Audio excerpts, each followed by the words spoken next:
کہ ایک درویش تھے حضرت ابو ہاشم ان کا نام تھا.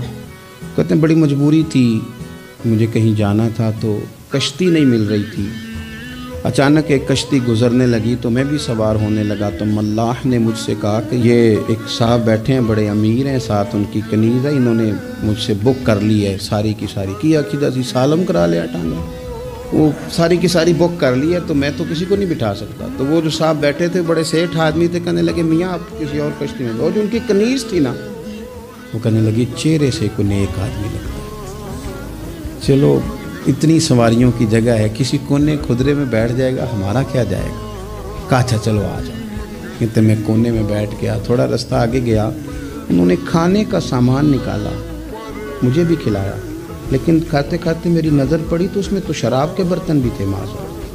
پھر اس شخص نے کھانا کھانے کے بعد اس کنیز سے کہا کہ مجھے معاذ اللہ گانا سناؤ. وہ گانے گانے لگی, یہ میری طرف متوجہ ہونے لگا, مجھے کہنے لگا سنو. میں نے کہا میں یہ نہیں سنتا. پھر میری طرف شراب بڑھائی, میں نے کہا میں نہیں پیتا. تو کہنے لگا تو کیا سنتا ہے, تو کیا سنتا ہے. تو کہنے لگے میں سناؤں کیا سنتا ہوں. کہا سنائیے. فرماتے میں نے قرآن پاک پڑھنا شروع کر دی.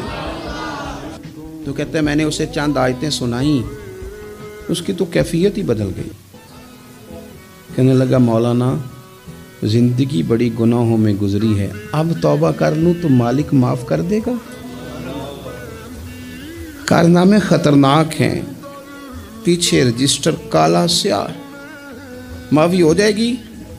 دولت بڑی تھی تو پھر ہم نے بھی شراب کباب شباب میں اڑا دی ساری, معاف کر دے گا. تو کہتے ہیں میں نے کہا ہو بندے کے آنے کی دیر ہے, اس کی رحمت تو فوراً ہی قبول کر لیتی ہے.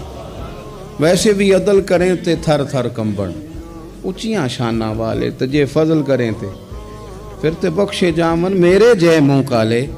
کہتے اس نے اس کنیز کو آزاد کیا, دولت اللہ کی راہ میں خیرات کی, 40 سال میرے ساتھ رہا. پھر میں نے اس کی زبان سے سوائے خیر کے جملہ نہیں سنا.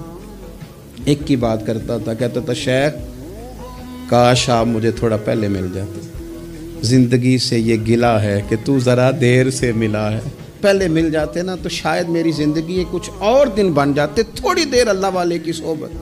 آپ فرماتے ہیں پھر وہ 40 سال کے بعد میرے سامنے انتقال ہوا, میں نے ہی دفن کیا, میں نے ہی قبر میں اتارا, جنازے کا اہتمام بھی میں نے ہی کیا. میرا یار تھا, دل لگ گیا تھا, پیار ہو گیا, میں پریشان رہتا. ایک دن خواب میں مل کے مجھے کہنے لگا فکر نہ کر, میں نے اپنے رب کو بڑا ہی مہربان پایا ہے.